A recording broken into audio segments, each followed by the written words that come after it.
popular, confirmando que la lucha es constante, presente intercontinental, cámara y micrófono asaltando las redes, somos la ventana de la lucha popular, confirmando que la lucha es constante, danos un me gusta, que participemos, comparte las transmisiones.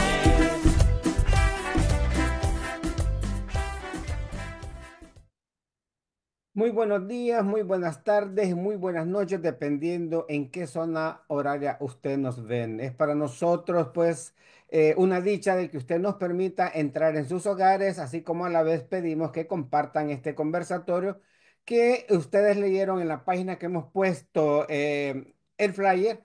Decimos los temas que vamos a tocar, que son de sumo interés para todos nosotros, tanto para los salvadoreños que estamos dentro como para aquellos que estamos fuera del país. Así nos damos cuenta también cuál es la verdadera realidad de la que se está presentando y de la que se está llevando en nuestro país. Así que muchas gracias a todas aquellas personas internacionalistas también que nos ven. Estamos seguros que ustedes también se ponen y comparten y comentan también los conversatorios, así como aquellos compañeros que nos siguen por todo el tiempo por la red. Así que voy a presentar a los compañeros que van a estar con nosotros como Frente Intercontinental. Les digo que habemos, bueno, varios compañeros, porque también queremos hacerle muchas preguntas a los compañeros que van a estar acá. Así que vamos a comenzar, la presentación va a ser corta, así que vamos a comenzar con el compañero Cristóbal Monzón. Bienvenido, Cristóbal, tiempo de no verte. Adelante. Gracias, gracias.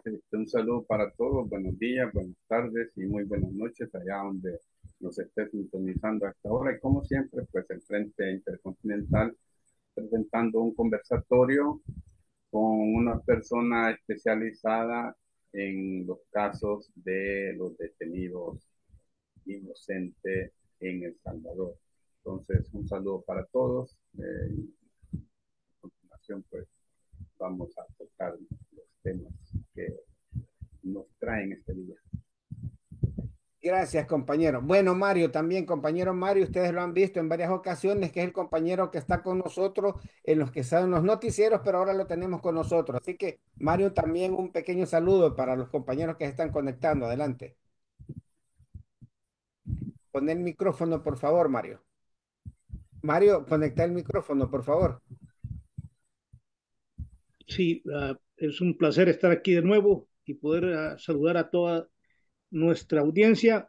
Un saludo para los compañeros que van a estar de panelistas también y un abrazo fraterno para todos. Que tengamos una buena transmisión y que la compartan. Gracias, Mario. Gracias, gracias. También gusto de verte también después de tanto tiempo. Bueno, ahí también tenemos al compañero Marvin Izquierdo de allá, como ustedes saben, de la zona de Cantagallo. Un saludo, Marvin. Bueno, muchas gracias. Soy Marvin de Cantagallo, Chalate, un salvadoreño más preocupado realmente por la situación que se está viviendo en El Salvador, actualmente residiendo en Toronto, Ontario. Les pedimos que a nuestros invitados, que ya los va a presentar el compañero Daniel, les haga las preguntas relacionadas con el tema y con el debido respeto, porque si no, no vamos a pasar las preguntas. Y nos ayuden a compartir, por favor. Gracias.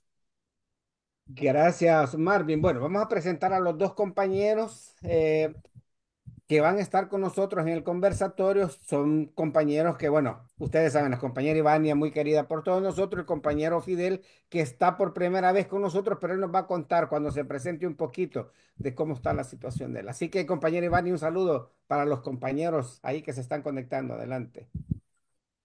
Sí, claro que sí. Bueno, buenas tardes, buenos días, o donde nos estén obviamente viendo, a la comunidad también salvadoreña al exterior y a nivel nacional. Un gusto nuevamente estar en este espacio con ustedes, ahorita bajo esta coyuntura, ¿verdad? Que sabemos que la persecución política en El Salvador no para y que eso se ha avanzado a organizaciones y a casos individuales y defensores de derechos humanos, que es precisamente lo que vamos a hablar este día. Así que, bueno, vamos a estar abiertos a poder informar a la población. Gracias, compañera Ivania. Bueno, compañero Fidel, es un gusto tenerte por acá. Es la primera vez que estás con nosotros y esperamos que no sea ni la primera ni la última vez. Así que adelante, compañero, un saludo. ¿Qué tal? Buen día a todos. Muchas gracias por el espacio. Eh, pues como ya hemos venido viendo, mi nombre es Fidel Zavala. Definitivamente sé que me conocen, todos quienes nos ven. Y pues este es un mensaje para, no solo para El Salvador, sino para toda la comunidad internacional, para todo el periodismo internacional. Eh, Creo que estamos siendo testigos de cómo el aparataje del Estado, de cómo eh, se usa incluso nuestros impuestos para crear toda una eh, red de desinformación mediática. Y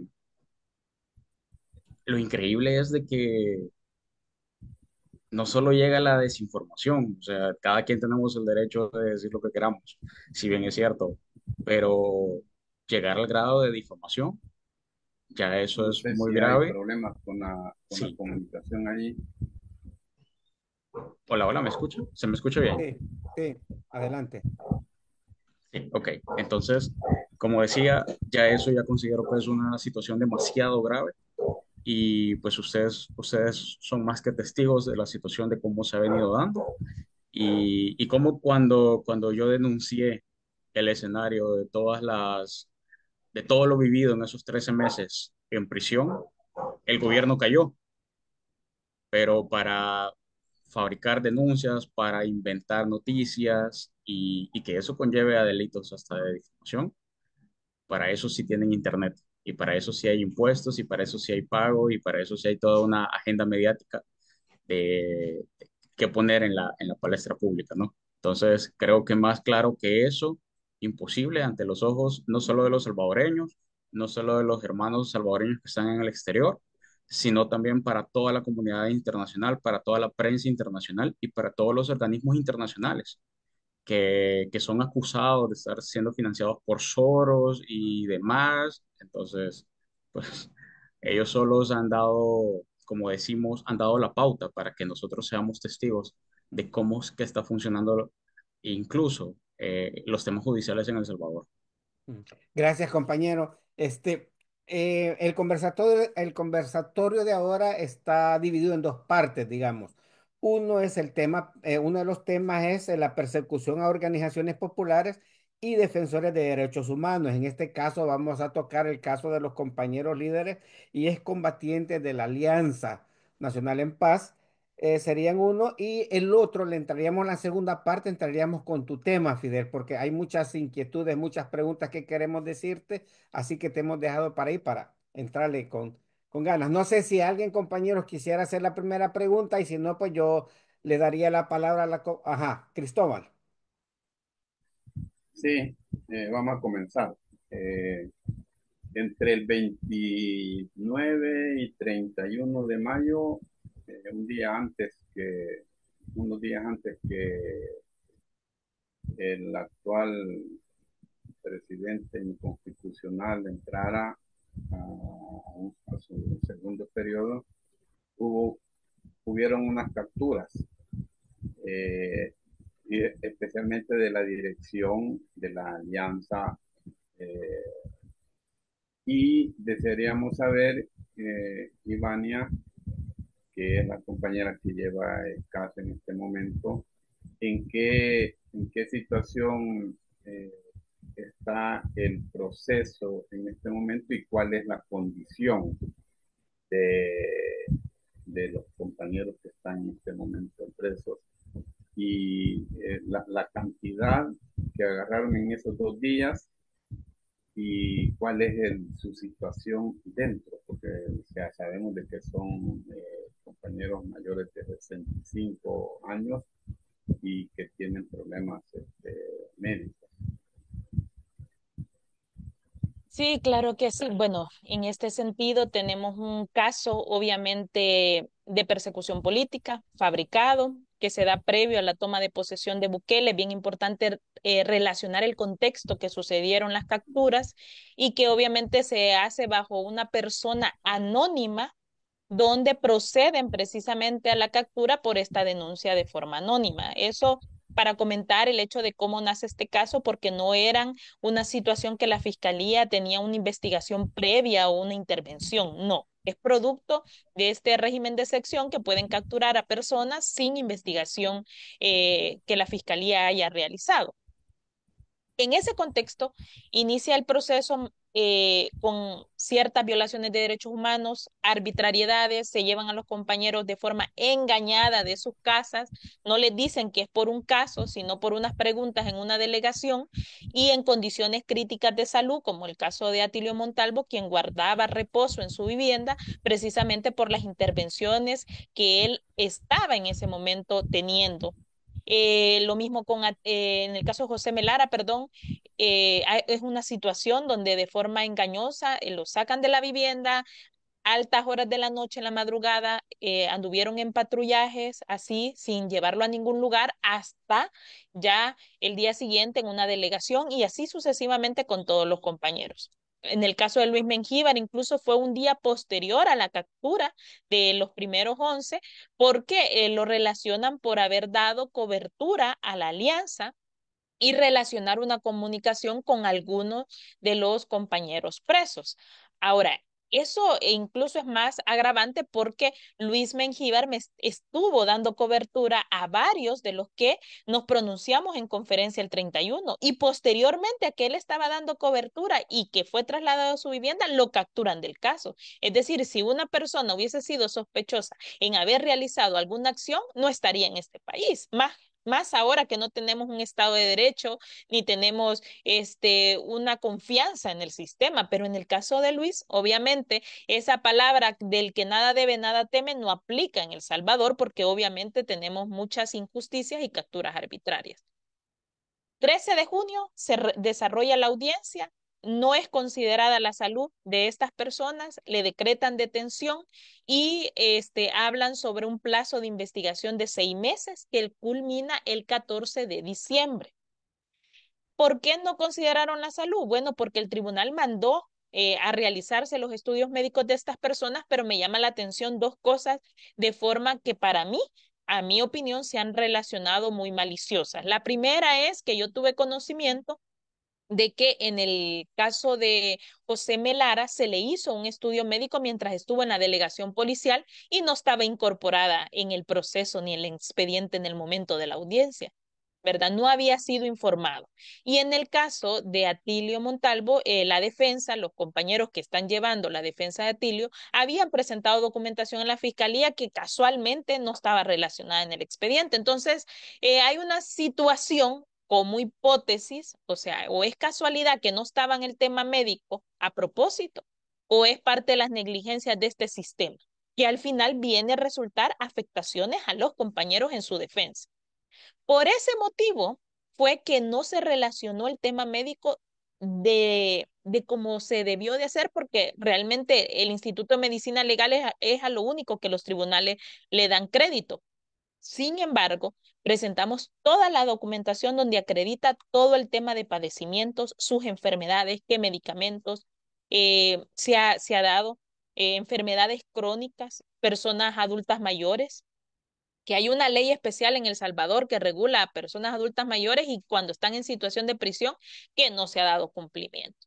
Es así que como defensa se realizaron los recursos por esa detención que se ordenó y no había resolución en ese sentido. Posteriormente hubo un rechazo de los recursos de apelación por la Cámara.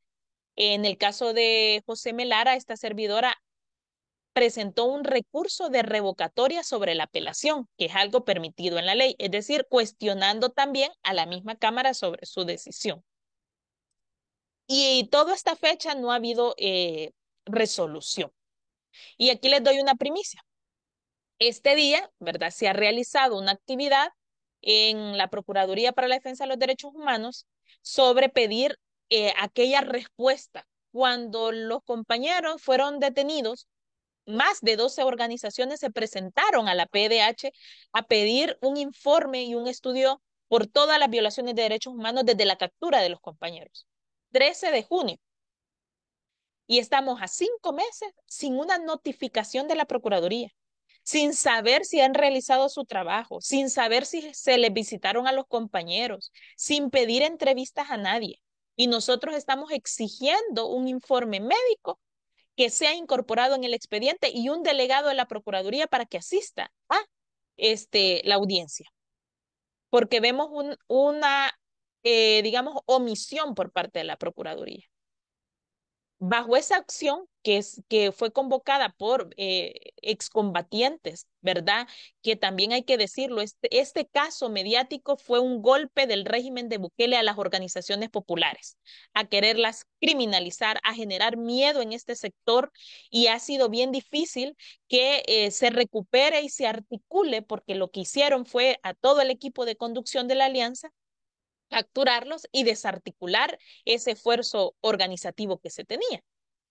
Y ahora volver a esa lucha, yo felicito, ¿verdad? Que se está rompiendo el miedo, que compañeras y compañeros están saliendo nuevamente, que no están solos, Atilio, José Melara, Luisito y los demás, que estamos en pie de lucha por la defensa de ellos, tanto jurídicamente como también en calles. Y yo, esta actividad de ahora, hubo 45 personas en la PDH, la mayoría excombatientes eh, que hicieron esta actividad, que UNIDED lo acompañó y que le damos seguimiento precisamente al caso. Correcto, compañera.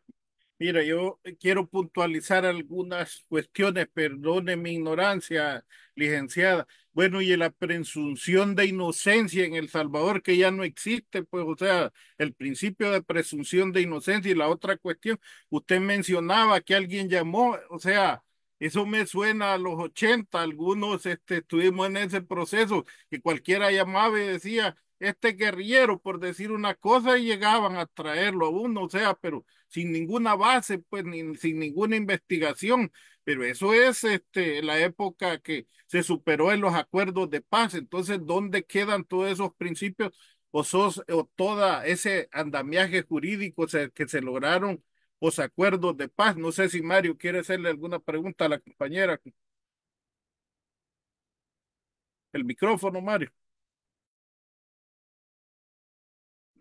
Sí, igual como estás exponiéndolo tú. No sé por qué se ha perdido todo eso que se había ganado durante los acuerdos de paz, que se logró crear un sistema democrático en El Salvador, y ahora se ve que está eso terminado, como que lo tiraron al piso y está siendo pisoteado todo ese sistema. Entonces, quisiera que nos hablara acerca de cómo en realidad está la situación jurídica de El Salvador, cómo se aplican las leyes, porque ahora ya no se entiende si es que hay un rey que es el que manda y el que hace las leyes y ordena, o tenemos a una sala de la constitucional que sí funciona. Bueno, en primer lugar, desde el momento que Bukele ha dado golpe de Estado a la Corte, que puso al fiscal que quería, que todas las instituciones están obviamente alineadas al mando del gobierno y sobre todo a un clan específico, a la familia Bukele y sus amigos más cercanos, desde ese momento ya estamos en una dictadura, una reelección inconstitucional, y que no se le da confianza al sistema ni tampoco estamos en un estado de derecho. Eso genera precisamente violaciones de derechos humanos, una situación de política de represión que se puede generar en todo este contexto. El tema de Bukele de querer eliminar la historia, ¿verdad? De precisamente de los logros realizados por los acuerdos de paz es algo que ha venido realizando desde siempre, ¿verdad? Primero, el hecho de borrar, ocultar o quitar símbolos que representaban precisamente para no recordar masacres que se realizaron en tiempos de guerra, todo aquello que simboliza también algo de un partido progresista de izquierda, de una lucha combativa, es obviamente querer borrar la historia y no dar el reconocimiento, pero siempre he dicho yo, el pueblo que no conoce su historia está condenado a repetirla.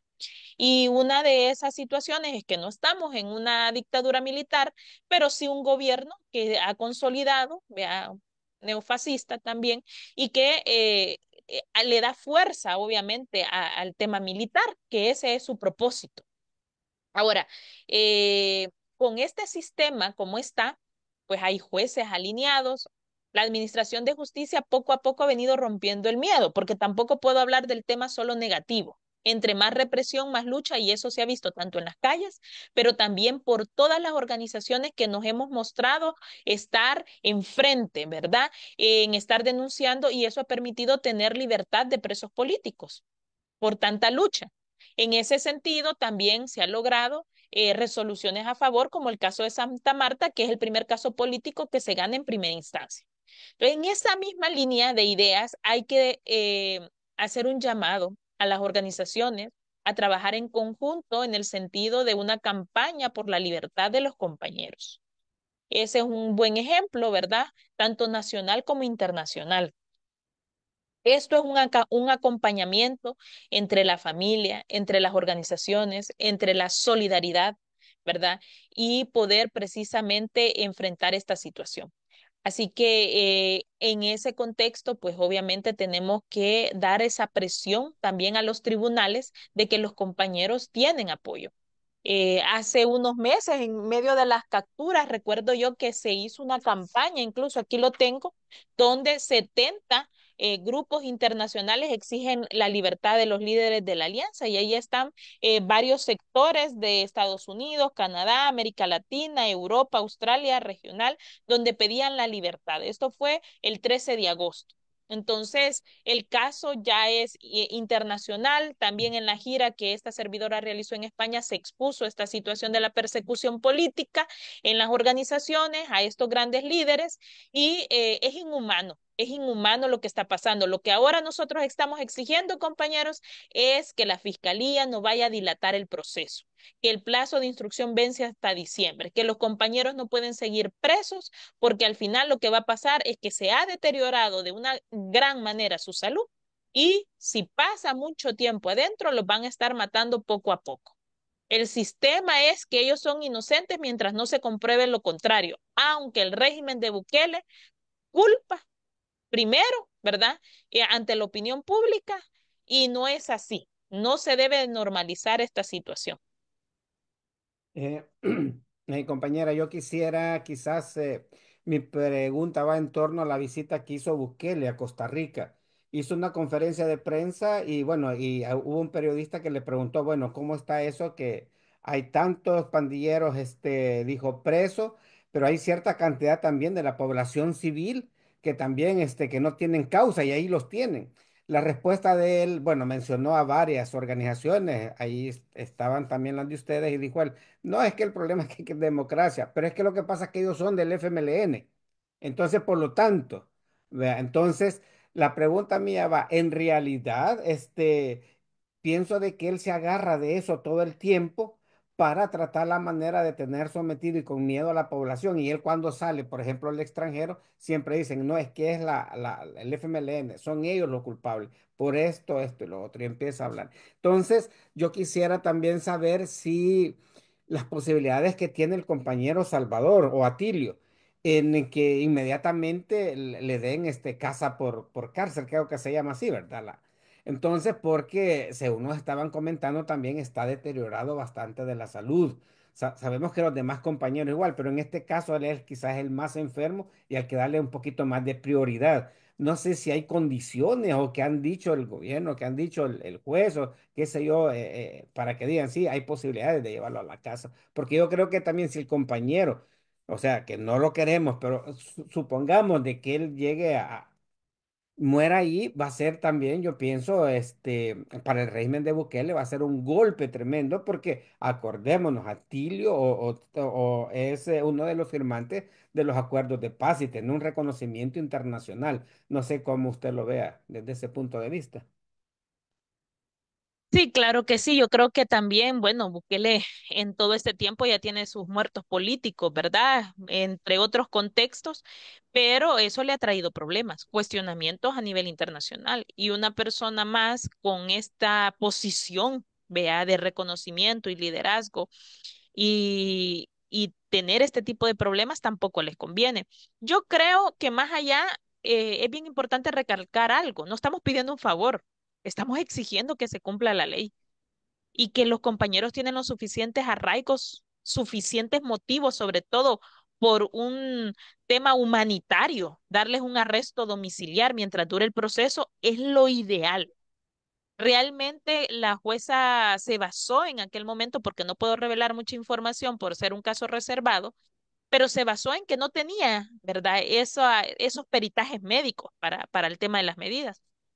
Pero a medida del tiempo, incluso ella de oficio podía darles medidas, no solo a solicitud de partes, porque la defensa ha venido realizando su trabajo.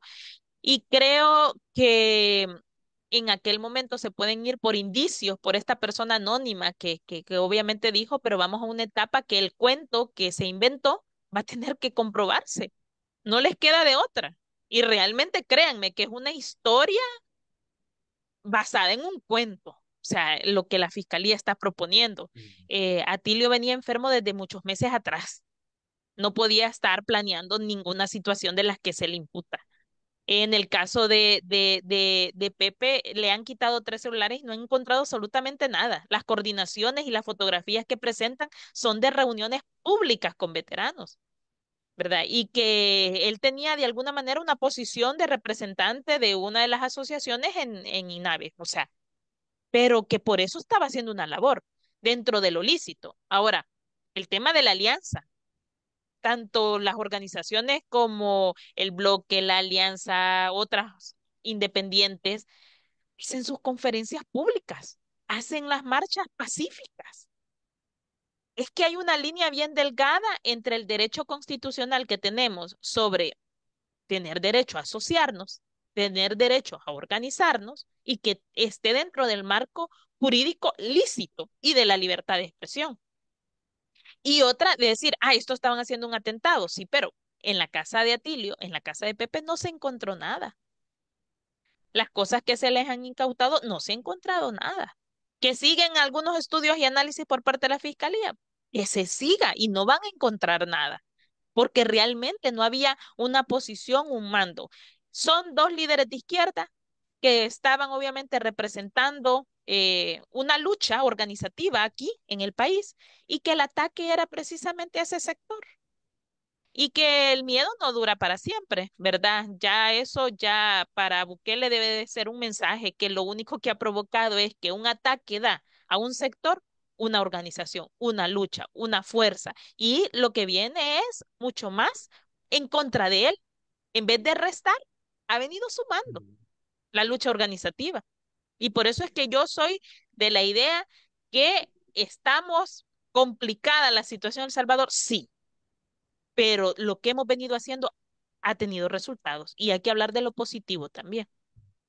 Sí, una de las cosas también que vemos en el caso de Luisito es de que es un compañero prácticamente de que no tenía ninguna ¿qué podemos decir? Algo de que lo pueda implicar en las cuestiones, como dicen, de actos terroristas o algo así por el estilo, porque era un compañero, bueno, y nosotros somos testigos como Frente Intercontinental, que era miembro, que él prácticamente lo que hacía era visualizar a las diferentes organizaciones, la zona más que todo de Chalate, donde él vivía, la pobreza en la que se encuentra la gente, cómo iba a comprar minuta, por ejemplo, él decía, estamos en tal parte y estamos acá, ver cómo la población también trataba la manera de sobrevivir ante esa economía que se tiene en El Salvador, a la que está sometido el pueblo salvadoreño debido a que Bukele prácticamente está prestando y prestando dinero, pero no se ve para dónde se va, ¿vea? Entonces, yo veo que también el caso de Luisito es otro caso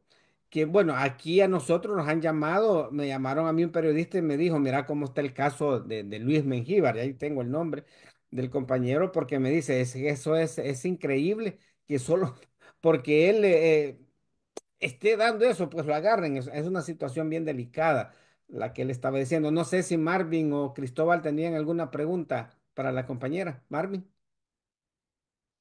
Sí, sí, compañera, como decía este compañero Daniel, y el caso de Luis Mengíbar ni siquiera es de esa generación, no tiene nada que ver con ninguna asociación de veteranos, ni nada de eso, sino que es comunicacional. La licenciada Ibáñez como abogada, como abogada, daba un comunicado y lo iba a cubrir. Ivania, como defensora de los derechos humanos de UNIDEC, de COFAPE, da una conferencia, la iba a cubrir, pero, o sea, desde la óptica de que era parte también, colaboraba con nosotros, con el Frente Intercontinental, en cuestiones comunicacionales, pues para transmitir o las marchas, ese tipo de cosas. Entonces, o sea, basado en qué, perdone, arma las telenovelas este gobierno, pues para decir, ¿verdad? Y ahí ya casi para ir entrando también al tema con el compañero, porque el compañero sale y comienzan a armar una telenovela, pues, ¿verdad? Entonces, ¿cómo, en qué se basa este gobierno? O sea, los troles arman, y usted dijo algo bien importante que quiero retomar. Si el compañero Pepe, ya capturado, se le hizo unos exámenes médicos, ¿por qué medicina legal no se lo dio al juez? Pues no se lo dio al fiscal eso, que hubiera reflejado el estado de salud. Y en el caso del compañero Atilio, pues si eso estaba de sobra, era porque es una figura pública, era conocido todos los problemas de salud. ¿Cómo es que la juez alegó la fiscalía desconocimiento del estado de salud de ellos? Disculpe, compañero. Es que es lo que nosotros mencionamos, o sea, el tema de salud iba a ser elemental para esa audiencia y precisamente nos obstaculizaron para que se pudiera desarrollar. Eso es una situación que se dio y que está incluso fuera de nuestras manos. Es precisamente la dependencia del sistema, pues, cómo está alineado a esta situación. Y sí decir, bueno, yo solamente con el tema de que el compañero Pepe, cuando estaba en la delegación policial, tenía que firmarme el poder, yo sí lo pude observar y fui testigo de cómo tenía úlceras en sus pies, la retención de líquidos hinchados y cómo le dificultaba caminar y que no estaba siendo atendido esas llagas que realmente eso es inhumano. Y el compañero Atilio que lo dejaron dormir ahí una noche en el suelo con un dispositivo que tenía para la diálisis y adquirió una bacteria por culpa de eso. O sea, realmente este tipo de cosas son torturas, o sea, son torturas y no tienen por qué vivirla estas personas. El Estado se encarga de criminalizar, se encarga de persecución, y realmente lo que sí nosotros vemos es que el régimen de Bukele mostró un miedo previo a la toma de posesión, un miedo a las organizaciones. Y por eso se dio este ataque y eso es la persecución. Ocupar toda la maquinaria estatal al servicio de los intereses del gobierno de turno, ¿verdad? Y que no es a servicio de la población, ni mucho menos respetar los derechos de la población. Bueno, Gracias. yo quería hacer una pregunta también. Allá en Costa Rica, el inconstitucional dijo de que, o acusó más bien a Cristosal y a Socorro Jurídico. ¿Qué opina usted de eso? Y ¿No a es Movir, persecución también? Y a mencionó a Movir Movir también. también. Sí. Sí, ¿Cuál es mire, su...? yo lo que creo es que el hecho de haberlos mencionado significa la relevancia de la denuncia que se ha hecho con el régimen de sección. Eso en primer lugar. En segundo lugar, son los resultados. En el caso de Movir, incluso publicó el video cuando en alianza con nosotros de Unidad presentamos a Casa Presidencial y al comisionado los expedientes de personas detenidas arbitrariamente. Es decir, que nosotros estamos haciendo el trabajo que debería de realizar la Procuraduría para la Defensa de los Derechos Humanos o la Procuraduría General de la República. Y es decir, ellos dicen, bueno, aquí no hay denuncias, el comisionado, bueno, yo no sé quiénes son las capturas arbitrarias y nosotros con expediente bien documentado de estas capturas arbitrarias, tomen en bandeja de plata, hoy hagan su trabajo. Hoy no digan que no hay torturas, hoy no digan que hay capturas arbitrarias. Él da una aceptación de 8.000 inocentes capturados arbitrariamente y que fueron liberados. Pero ¿por qué no aprovechó la oportunidad para hacer una disculpa pública por haber capturado a estos 8.000? 8.000 son 8.000, independientemente de la cantidad se sume. 8.000 personas que le destruyó la vida, que se quedaron sin empleo, que las familias adquirieron pobreza, que han sido torturados. Se ve obviamente irrelevante al decir cuántos hemos capturado, 8.000, como que si no son nada o no son nadie. Personas que incluso le pudieron dar el voto a él por estar ahí en el poder donde está. Mire, compañera, disculpe, eso es una atrocidad en cualquier lugar del mundo. Y yo creo que no solo es con X o Y organización, sino que el inconstitucional le tiene miedo a UNIDEC, a COFAPE, a todas las organizaciones, a MOVIR que defienden los derechos humanos, a Cristosal, etcétera, a Liduca, a todas, porque seríamos injustos de mencionar una y las otras no, pues porque están haciendo un trabajo excelente y también queremos, hablando de eso, las personas que han salido y han denunciado los casos, porque aquí tenemos, nos hace el favor de estar con nosotros el compañero Fidel, que usted nos comenzara a orientar y él también, cómo está el caso de él, pues porque vemos, pero digamos, con él se ha intensificado en este momento, pero esos, otra gente que han salido y también han dicho, miren, ahí me hicieron esto, bueno, el compañero por lo menos aquí lo tenemos y tiene, bendito sea Dios, la capacidad de denunciar, pero uno que salió y 12 días, si no me equivoco, que salió casi un cadáver, ¿verdad? Producto de todas las vejaciones y todo lo que vivió y salió a fallecer. Si nos pudiera hablar del caso del compañero y él también. Adelante, por favor. Sí, voy a dar una introducción para dejar a Fidel también que hable sobre su propio testimonio. Bueno, decir en primer lugar, y quiero aprovechar este espacio para decir, compañeros, que mientras el régimen de Bukele ataque a organizaciones o a defensores de derechos humanos, esté constantemente atacando, yo me siento orgullosa de saber que estoy en el camino correcto. Los ataques de Bukele nos hacen sentir que estamos siendo relevantes para su agenda política, para el trabajo que nosotros estamos haciendo. Y para mí, que toda la maquinaria de Bukele esté ahorita difamando, atacando y haciendo esa situación nos da más credibilidad en la denuncia internacional y nacional que tenemos. Eso es por un lado. Los ataques para mí es un mensaje positivo que vamos haciendo las cosas correctas en el camino correcto. En el caso de Fidel Zavala, es un precedente en el sentido que es el primero ciudadano que expone, obviamente, ante los medios de comunicación nacional e internacional y no bajo el anonimato como se venía realizando en el régimen de sección. Y es normal. Las personas que han salido del régimen tienen procesos abiertos con medidas sustitutivas a la detención y en el caso de Fidel no era régimen de sección. Es una persona declarada inocente y dos resoluciones, tanto el tribunal y la Cámara, lo confirmaron.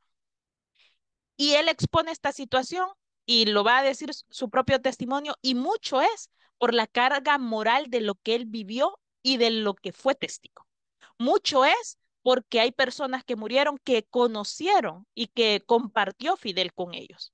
Y es esa valentía y esa fuerza la que denuncia esa situación. Ahora, han reabierto el caso, no es un caso nuevo, lo han reabierto por un proceso de recurso de casación de la Fiscalía ante la Corte y la Sala de lo Penal pide repetir el juicio. Pero quiero decir que por eso Fidel sigue en este país, porque no le debe nada a nadie, porque sabe que el sistema obviamente está con una corrupción increíble, pero que va a afrontar las últimas consecuencias. Y lo que Fidel Zavala hizo de esa denuncia fue un bien a la patria. Habló por aquellos que tienen sin voz ahorita.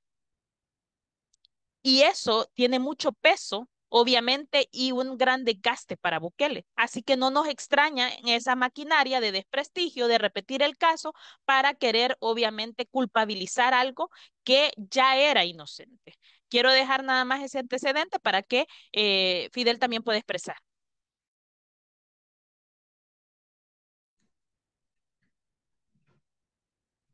¿Qué tal? ¿Me escuchan bien? Sí, sí, Adelante, muy perfecto. bien. Mm, mm. Bueno, miren, eh, sinceramente no sé por dónde comenzar. Esto, si ustedes se dan cuenta, ya llegó a un grado que nos hemos dado cuenta que hasta publicidad se está pagando. Eh, Sale en Marketplace, sale en muchos lugares, hasta publicidad se está pagando para intentar hacer eco de lo que ellos están diciendo ahorita. Aquí hay un escenario bien importante y es que antes de todo ese tema de las denuncias, de todo lo que yo viví en esos 13 meses allá adentro, eh, mi caso es un vivo ejemplo, como yo lo he dicho, de de una fabricación de delitos, en primer lugar.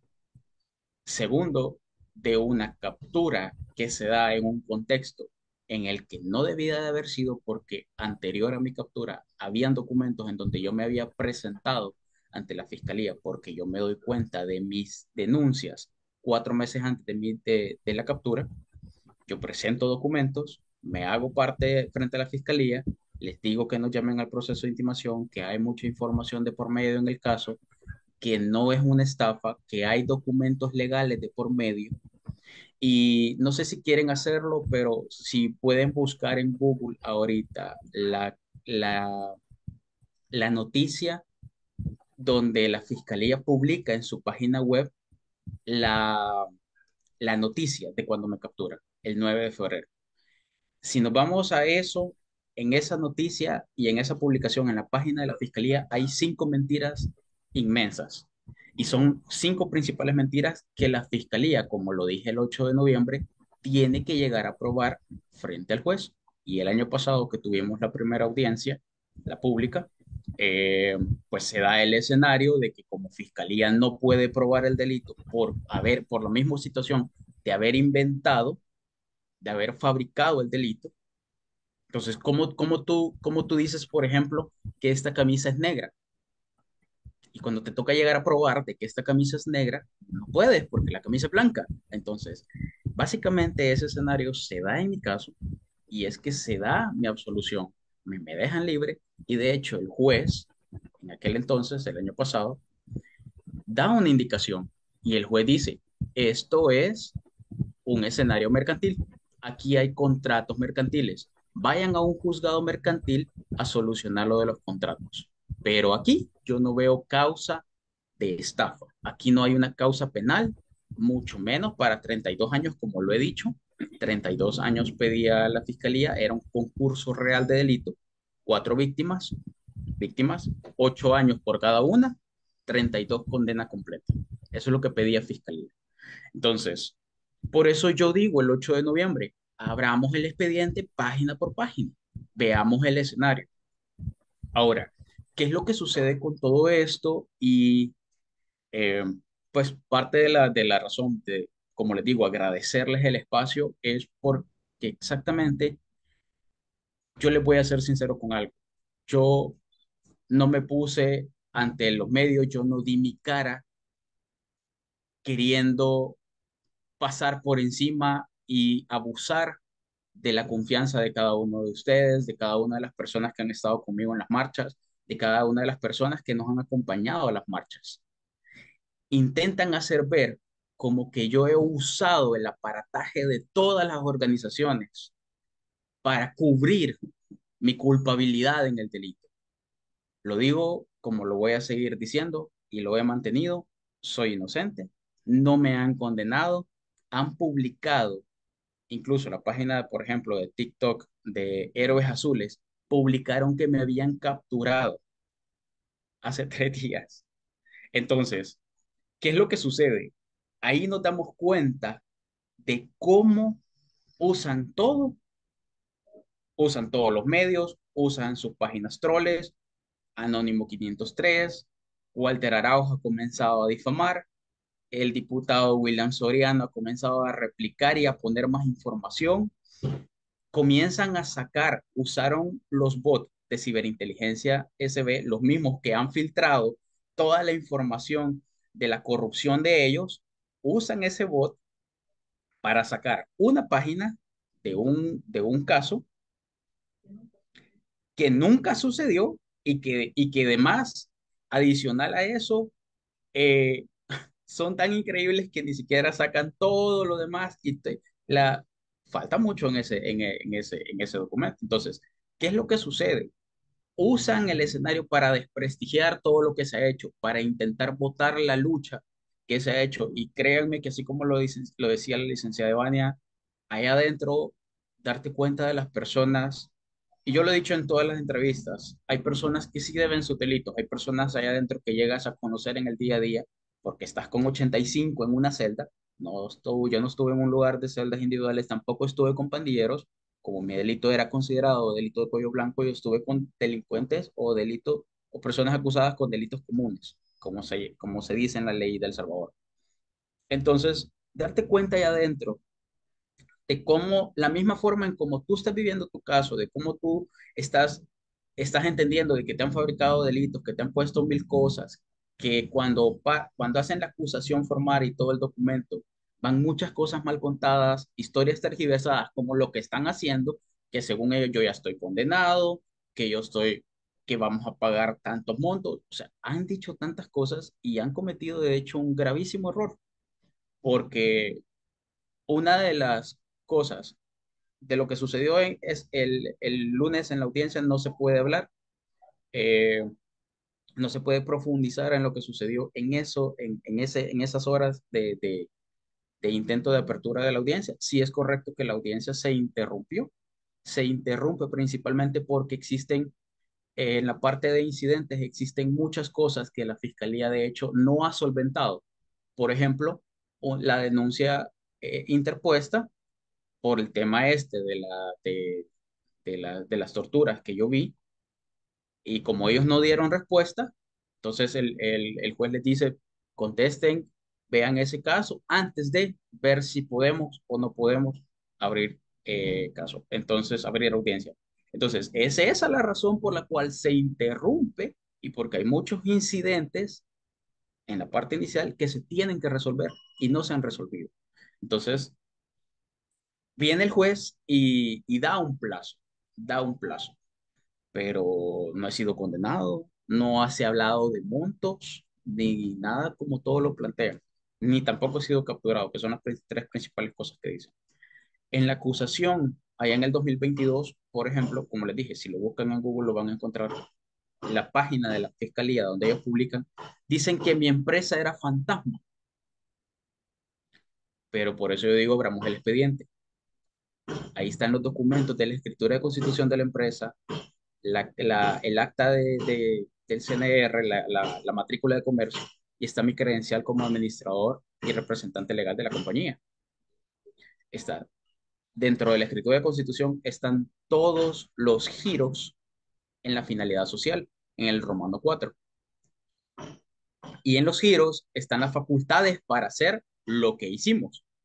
El tema de los contratos con las personas inversionistas, el tema de los documentos anexos, están las facultades para poder invertir, comprar y vender divisas, acciones, oro de manera nacional o extranjera. Una escritura de constitución avalada por el CNR y registrada. Entender esto es entender de que esos son documentos mercantiles y esa es la razón por la cual esto no debería de ser un caso penal, sino que un caso mercantil.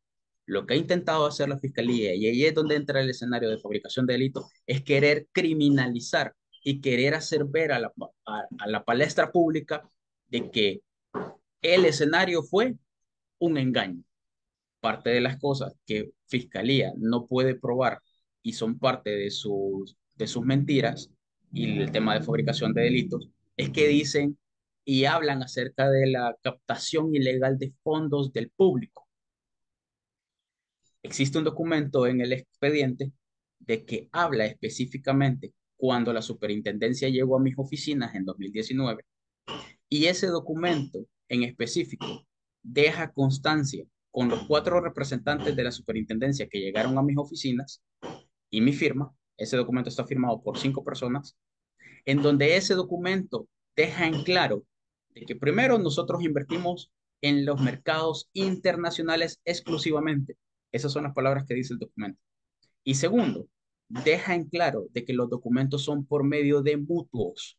Cualquier abogado puede decir, sea penalista o no sea penalista, sea mercantil o no sea mercantil, puede decir que un documento mutuo no es lo mismo que una captación ilegal de fondos del público. Y aquí entra el escenario del por qué yo el 8 de noviembre acuso y digo de que la superintendencia es parte de este escenario en donde me acusan falsamente. Porque resulta que en el expediente también hay una carta en donde la fiscalía le pide a la superintendencia preguntándole que si yo soy o mi empresa Somos corredores de bolsa autorizados por la superintendencia para invertir en los mercados internacionales.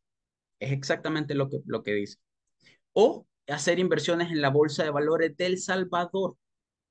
¿Cuál es el escenario? Claro, si tú te vendes como corredor de bolsa de la bolsa de valores del Salvador, tú caes en un delito, porque para ser un corredor de bolsa tú tienes que pasar todo un proceso que incluye aprobación y tener una certificación dada por la superintendencia.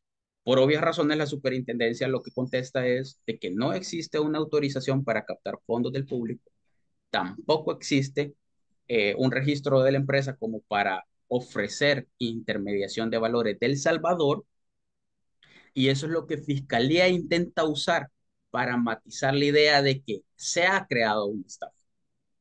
¿Cuál es el escenario? Juzguen ustedes mismos, vayan a mis redes sociales, vayan a las redes sociales de la empresa, se llama Capital Investment Corporation, SADCB, los pueden encontrar en Facebook o en Instagram, y sean ustedes mismos quien juzguen si encuentran una tan sola publicación de mi parte o de la compañía en donde hablemos que somos inversionistas de la Bolsa de Valores del Salvador. Ahora, con las inversiones en el extranjero, ¿se puede saber por qué la superintendencia del sistema financiero me tiene que dar permiso para invertir, por ejemplo, en acciones en Wall Street? Que no Wall Street es jurisdicción de Estados Unidos. ¿Por qué le tengo que pedir permiso a la superintendencia para ser inversionista en el extranjero? Entonces, ¿qué es lo que intentan? Criminalizar algo que de ninguna forma mercantilmente lo pueden hacer. ¿Cómo si lo pueden hacer? Fidel, Por la Fidel, vía penal.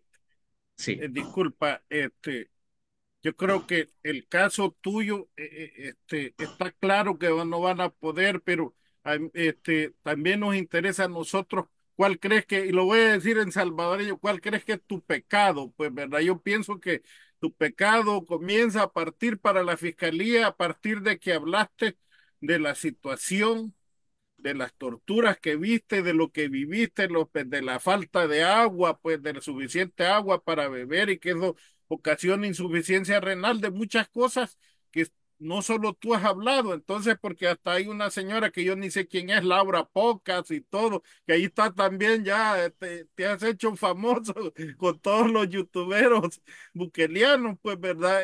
Entonces, ¿qué pasa? Entonces ahora denunciar, ¿verdad? Digamos, a mí no me cabe la menor duda que con la explicación que tú nos has dado, la fiscalía no va a poder probar nada, pero ¿cuál consideras tú que es digamos, explícanos a los salvadoreños cuál es tu pecado, pues, ¿verdad? Por los cuales has sido objeto de Walter Araujo y de toda esa, lo digo a título personal para que no vas a decir que de esa jauría, pues, ¿verdad? Te esté atacando tan ferozmente, pues, ¿verdad? Tratando de difamar y hasta hablando de situaciones familiares tuyas, etcétera, etcétera. ¿A qué se debe, pues, ¿verdad? Aquí me hizo una súper muy buena pregunta y aquí comienza y aquí parten dos escenarios. Yo estoy casi seguro que en mi primer pecado fue haber tocado el monopolio bancario y financiero que tiene El Salvador y la superintendencia. ¿Por qué?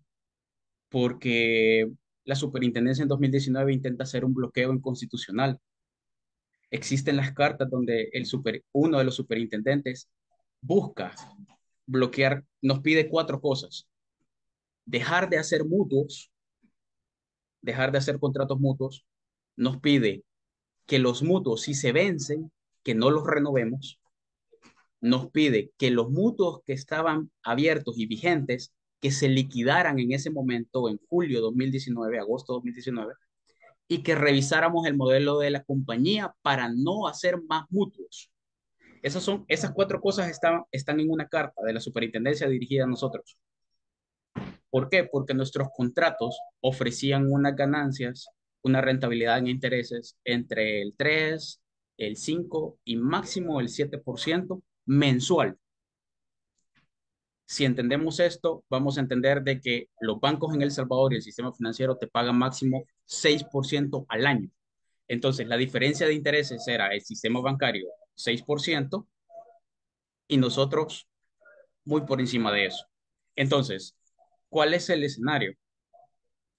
Eh, Ese creo que es el primer Eh, el primer pecado que cometo de tocar el monopolio financiero que existe. Segundo pecado, el escenario de salir y venir a contar todo lo que fui testigo allá adentro. Y que de paso, no solo fui testigo porque yo me aparecía en la puerta de la celda y volteaba a ver para un lado y para el otro y yo vi. No, cometieron el grave error y yo sinceramente en esta parte sí me río porque eh, es el mismo, es el mismo error de cómo funcionan ellos por dentro, haberme dado la confianza para trabajar con el sistema, haberme puesto a mí en un puesto en donde yo tenía que ver y contar y llevar al hilo los números de cuántos reos habían en cada celda, cuántos morían, cuántos se iban enfermos y por qué, cuántos habían registrado con enfermedades crónicas, cuántos eran de la tercera edad, qué delitos tenían. Yo era el que tenía que organizar las celdas y por orden de ellos tenía que llevar el conteo y el control de cuántos reos había en cada celda.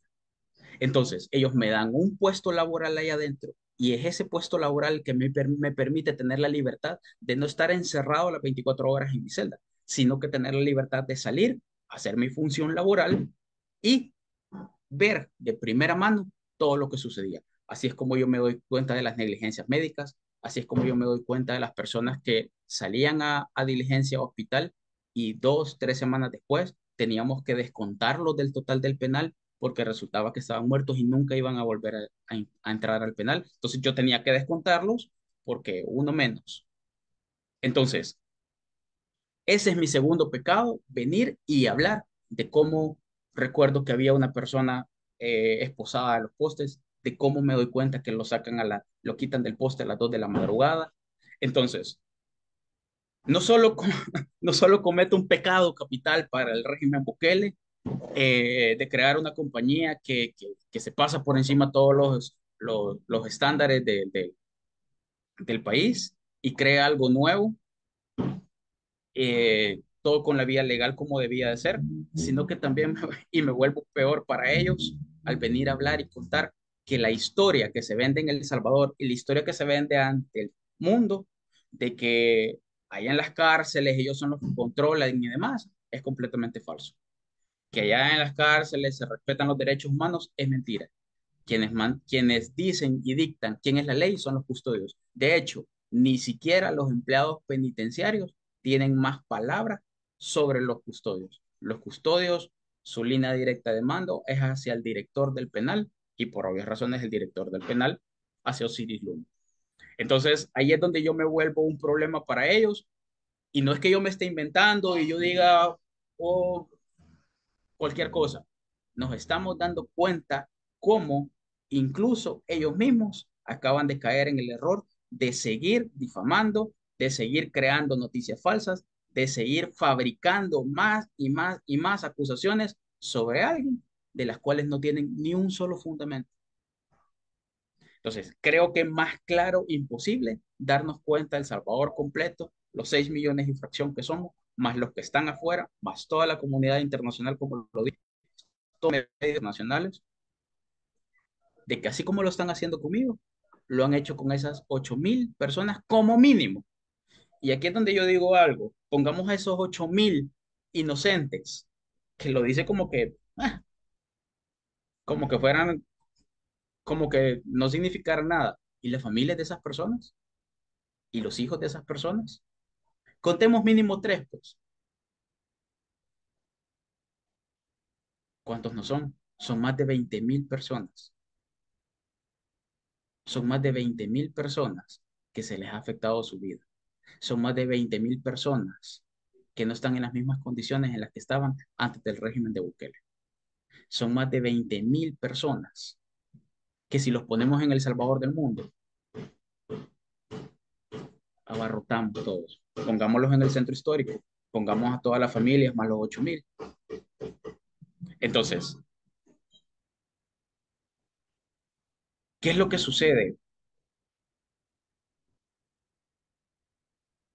Ellos van, por lo visto, van a seguir.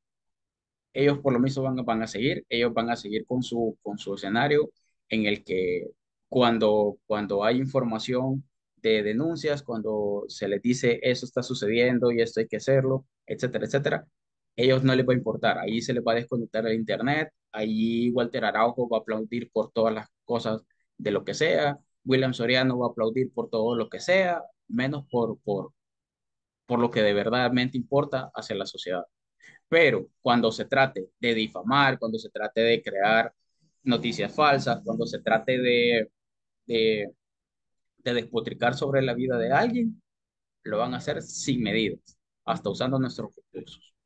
Sí, realmente yo entiendo tu caso y la compañera Ivania, no sé si está por ahí, compañera, lo que también yo entiendo, compañera, pues sí, de la compañera Ivania se ha dicho, ¿verdad? Ahí en las redes, cuántas veces ¿no? Que es defensora de los pandilleros, o sea, ser defensor de derechos humanos o condenar la violación de derechos humanos, porque aquí no voy a hacer juicios de valor si sos inocente o no, eso lo tiene que decir el abogado y tú has dicho, has presentado suficiente material, pero digamos en países como Estados Unidos, algunos estados tienen la pena de muerte. Si un custodio, fíjate bien, si un custodio por negligencia se muere, un condenado a muerte, ¿verdad? Por una negligencia de un custodio, ese custodio lo procesan y lo meten preso, ya no digamos, o sea, ¿qué le da la facultad, perdón, de compañero, a un custodio a garrotear a un reo, a no darle agua, a abusar, a amarrarlo, frente a una celda sin ninguna razón, o sea, entonces denunciar la violación a los derechos humanos, en el caso suyo, que es defensora de derechos humanos, y el caso de Fidel, denunciar lo que vio toda esa injusticia, es delito ahora en El Salvador, perdone la ignorancia mía. Sí, es que miren, realmente Bukele cuando da declaraciones y en el contexto del régimen de excepción, cuando inicia, impone una narrativa y obviamente es replicada por sus seguidores y su gente. Y dijo que los defensores de derechos humanos defendían pandilleros y esa réplica se mantuvo. Ahora, nosotros hemos venido con nuestro trabajo desmintiendo esa narrativa, donde decimos, había un margen de error al principio, sí, pero es el 1%, pero lo había. Y es más, ahora hay 8.000 inocentes, sí, pero ¿quién nos constata que esa sea la cifra correcta? ¿Verdad? Entonces, son cuestionamientos entre la falsedad de lo que venden versus la realidad. Y ese es el trabajo que nosotros andamos haciendo, la realidad. Ahora, a medida del tiempo, en la labor de las organizaciones y los defensores de derechos humanos es lo que ha venido descubriendo todo el destape de las torturas, la corrupción, las muertes, etcétera. En ese sentido, vemos cómo es posible que Fidel, que denunció esta situación, en vez de que la fiscalía, bueno, ya apeló y la Cámara confirma, pudo haber dejado el proceso hasta ahí, pero se empeña en reabrir un caso, obviamente ya con otras intenciones. Eso por un lado. Lo segundo, ¿cómo es posible que Fidel se ha presentado a la fiscalía y ha puesto a disposición como un recurso humano, un testigo, para incluso identificar a aquellos que son torturadores dentro de centros penales? ¿Y por qué para eso no lo llaman? ¿Por qué para eso no lo utiliza? Porque todavía hay gente que sigue trabajando para el sistema penitenciario y que ya incluso siguen notas periodísticas investigativas donde dicen quiénes han sido los torturadores. Entonces, vemos que aquí los criminales los protegen y a la gente inocente la criminalizan y la quieren capturar. Ahí se les rompe ese discurso. Que venga a decir Bukele que si no está él, no va a haber seguridad. ¿Cómo es posible decir eso cuando él es el responsable de que los líderes de las pandillas estén fuera de los centros penales? Por lo tanto, ahí es donde el discurso no pesa ni tampoco se puede comprobar con la realidad que estamos viviendo. Y ese es obviamente el caso que intentan realizar y dañar la imagen de Fidel por cualquier motivo. Pero esos troles, esas gran páginas informales y todos estos personajes que se ponen a decir toda esta situación, ahí obviamente no se pronunciaron por las víctimas que han muerto, no se pronunciaron cuando Fidel habló sobre los custodios. ¿Quiénes son más criminales? Por encubrir también son criminales y son funcionarios públicos. Ellos están protegiendo a los verdaderos asesinos de las personas adentro de los centros penales. Entonces, es lo que te digo, no hay moral para venir a realizar cuando los puso entre la espada y la pared al descubrir toda esta situación en público.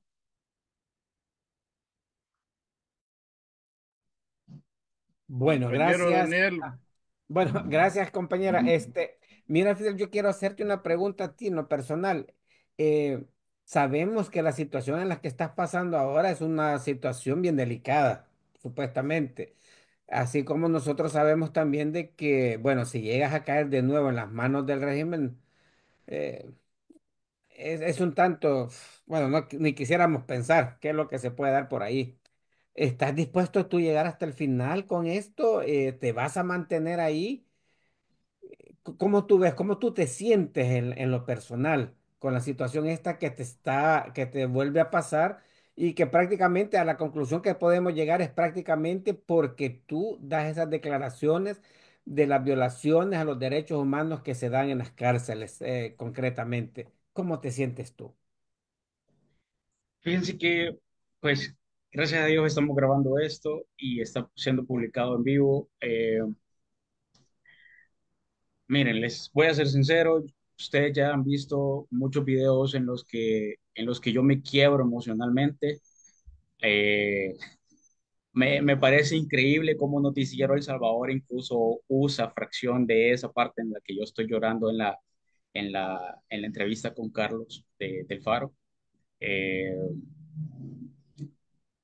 es increíble cómo ver cómo se burlan de lo que para los psicólogos entiendo que consideran como un daño psicológico, un daño, un daño post-traumático después de toda esta situación.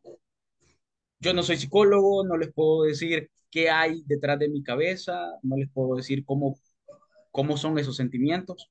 Yo solo sé que cuando recuerdo todas estas situaciones que viví y que sucedieron allá, eh, si me afecta, pues no dejo, ustedes, vuelvo y repito, ustedes lo pueden ver. Eh, pero por otro lado, les voy a ser sincero, me siento tranquilo. Yo lo dije desde la primera entrevista, creo que lo dije desde el 17 de julio que estuvimos frente a la fiscalía. Dije, vamos a ver si es cierto que en El Salvador hay seguridad jurídica, vamos a ver si es cierto que hay justicia en El Salvador y vamos a llegar hasta las últimas consecuencias. No lo dije por el momento, no lo dije por las cámaras, lo dije con la convicción en la mano. Voy a llegar hasta las últimas consecuencias. Muchas entrevistas he dicho, solo hay dos caminos. Uno de ellos es o me ponen 3 metros bajo tierra y lo tengo consciente, o llegamos hasta la Corte Interamericana de Derechos Humanos y se hace justicia. ¿Por qué digo esto? Porque ya está la denuncia a fiscalía, no hizo nada. Como decía la licenciada Ivania, les pregunto a ustedes, ¿sabrían identificar quién es Cuervo, quién es Cobra, quién es Cazador, quién es Rocky, quién es David? ¿Sabrían ustedes identificar quiénes son si se los ponemos enfrente en un careo? Por obvias razones, no, porque ustedes no lo tuvieron a la par, ustedes no trataron con ellos, ustedes no le entregaban informes a ellos cada vez de que tenían que les pedían el conteo total del penal. Yo sí. Por eso yo digo en la fiscalía y lo mantengo. Ofrezco un careo porque es la única forma en la que si ustedes me ponen a Cobra, a Cuervo, a Cazador, a Rocky, a David, a Montaña, a Sagitario, yo los identifico porque ellos no usaban pasamontaña ahí adentro. Algunos cuantos sí usaban pasamontaña y hay otra forma de cómo identificarlos. Conozco el alias, conozco su forma, por ejemplo, de caminar, pero la cara no la puedo identificar, por ejemplo. Entonces, pero de los que yo menciono, que son 7, sí. Entonces, ¿creyeron ellos que esto era mentira? ¿Creyeron que esto era un ataque de la oposición? No. Yo lo he dicho muchas veces también.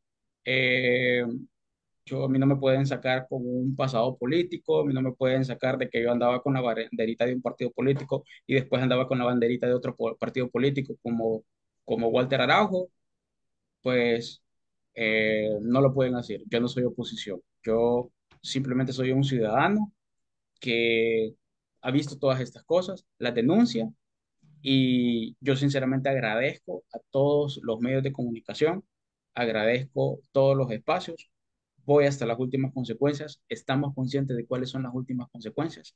Lo sé desde antes de hacer la denuncia ante la Fiscalía el 17 de julio, lo tengo muy consciente y yo creo que solo van a cometer un gravísimo error, así como el que ya cometieron. Cometieron un delito de difamación y eso es un error gravísimo. Por eso, junto con el equipo de abogados de UNIDEC, la licenciada Ivania, licenciado Ruby Joya, se presenta ayer un escrito para pedirle respuestas a la unidad de comunicación de los juzgados de San Salvador, que respondan quién fue el que autorizó y quién publicó esa información falsa. Porque a partir de ahí comienza el escenario de entender por dónde es que va la situación. Nosotros sabemos quiénes fueron las personas que entraron a la sala de audiencia. Nosotros sabemos las declaraciones que dio, por ejemplo, la licenciada Ivania frente a la prensa gráfica. Y de hecho, si son observativos, se van a dar cuenta que cuando la periodista de la prensa gráfica le pregunta acerca de los montos, la licenciada Ivania toma bien hacer caso de la indicación del juez de no tergiversar la información vertida dentro de esa sala de audiencia. La licenciada Ivania cumple y respeta la disposición del juez que fue advertida y no da declaraciones tendenciosas ni nada por el estilo. Por otro lado, la parte fiscal cometen el error de hacer todo el escenario y por obvias razones esa información no salió de nosotros. Entonces, si no fue el juez, si no fuimos nosotros, ¿quién fue entonces? Eso es lo que pedimos en el escrito de ayer. Y sí, volviendo a tu pregunta, vamos hasta las últimas consecuencias. No tengo temor. Dije que fabricaron mi delito, lo sostengo. Dije que soy inocente, lo sostengo y hasta las últimas consecuencias. Sea lo que ellos quieran hacer, lo único que van a hacer es meter más los pies en el lodo, así como ya lo comenzaron a hacer, más todavía. Gracias, gracias compañero. Bueno, admiramos en realidad esa valentía que tú tienes y de una vez darte las gracias de parte de nosotros, yo creo que también del pueblo salvadoreño, porque te digo, las declaraciones que tú has dado, o sea, no es muy fácil que cualquiera que salga ahí y se dé cuenta y lo haga. A la vez también a la compañera Ivania, porque se ve que te está arropando a ti, ¿no? Con toda, para que no vaya a pasar nada, pues siempre hay alguien que está contigo en cualquier momento. Yo creo que también los compañeros son compañeros, bueno, con un valor incalculable, creo yo, ¿no? Que siempre están también tratando de luchar para que la violación a los derechos humanos ya no se dé, definitivamente. Ya basta con el pueblo salvadoreño, cuánto tiempo en la guerra también, los regímenes que estaban en ese entonces también violaron los derechos humanos del pueblo salvadoreño. Creo que ya es un momento de basta ya.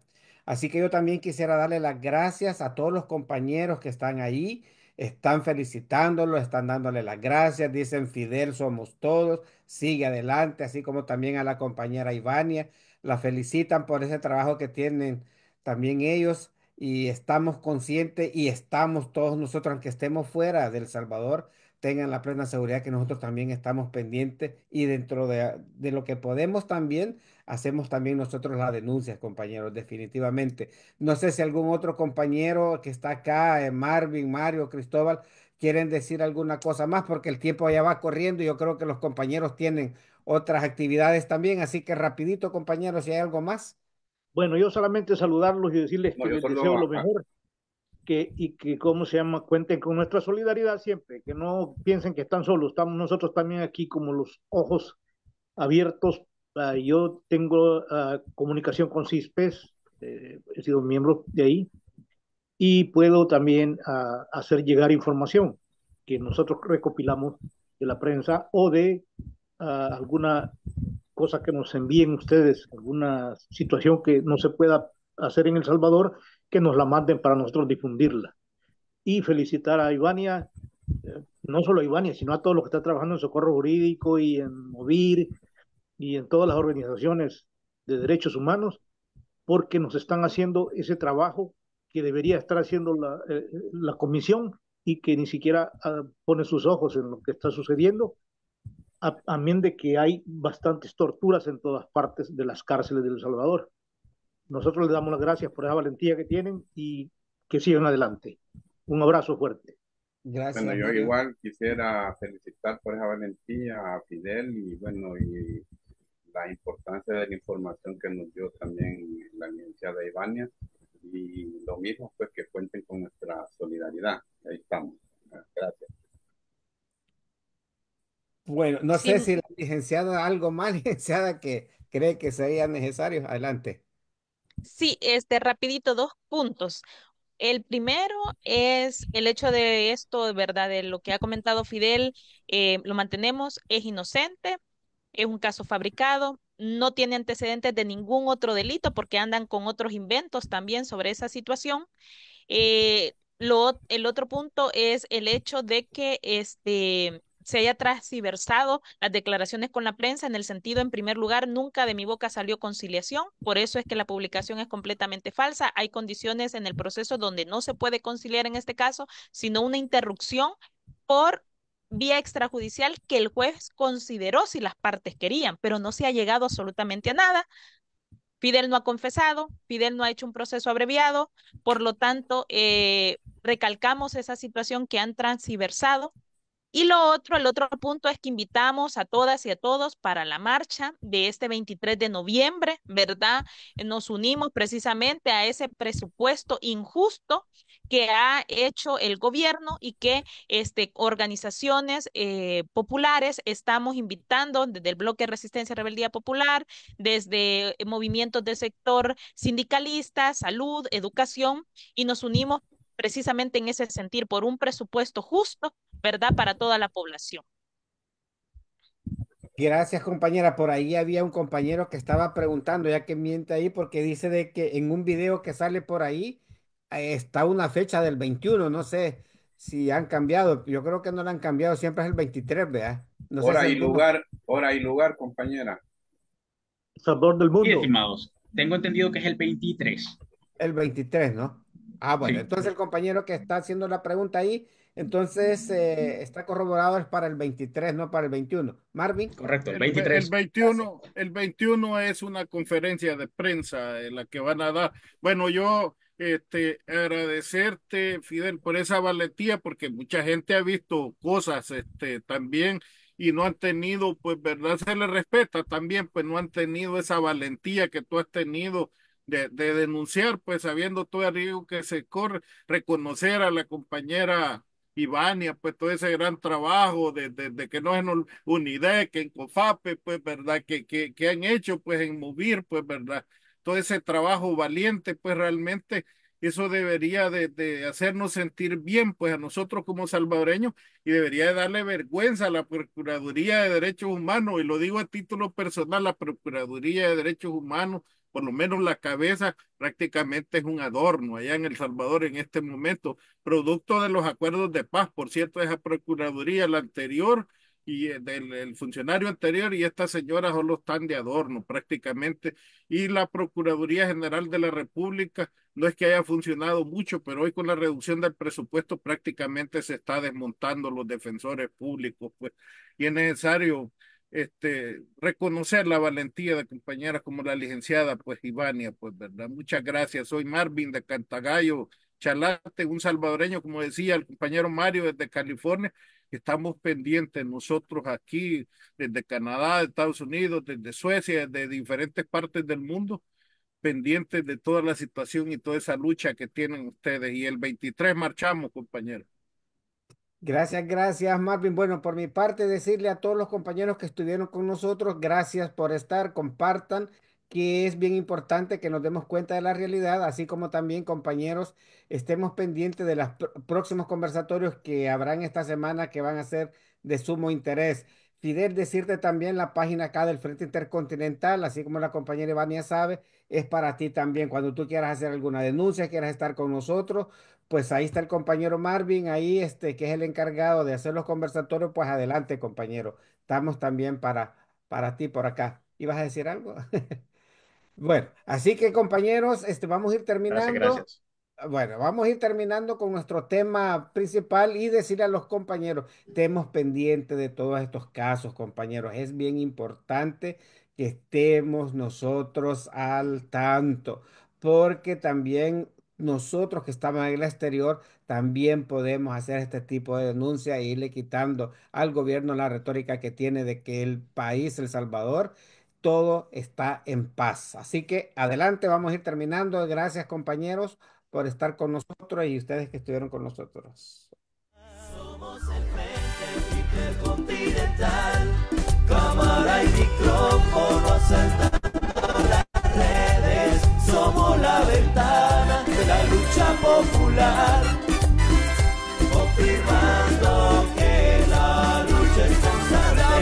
Frente Intercontinental, cámara y micrófono asaltando las redes. Somos la ventana de la lucha popular, confirmando que la lucha es constante.